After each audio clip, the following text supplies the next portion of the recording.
Elza Seyidcihan Ermənistana getməyə hazırlaşır.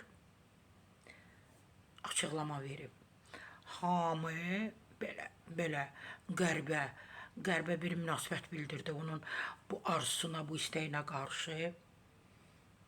Niyə? Elza xanım gedə bilməz Ermənistana.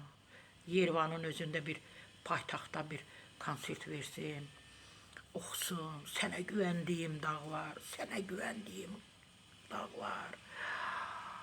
Düşünmə ki, düşünmürəm, sən həmişə yadımdasan.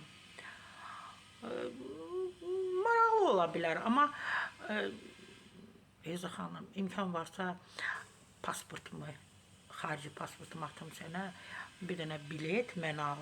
Mən sənin şeirlərimin birinci dinləyicisiyəm də, yəni sevə-sevə dinləyirəm. Mən çox xahiş edirəm, o bığ şeirim var ha, bığı xüsusi hazırla, ermənilərin qarşısında oxumaq üçün ikinci bir bığ şeirində yaz, belə daha dərin ki, bu bığ nəyə görə lazımdır? Ermənilər də anlasın ki, bu bığ nə üçün lazımdır? Yəni, burada qeyri-adi nə var ki, Elza xanım gedib Ermənistanda, ermənilərin qarşısında çıxış edəcək və orada da əsasən bığ şeirini belə gözəl, öz onlar sevir axı, tütək. Bir tütək də tapmaq lazımdır. Bir də kamançanı sevirlər. Onlar daimə deyir axı, bizimdir. Biz də sübut etməliyik ki, yox, bizimdir.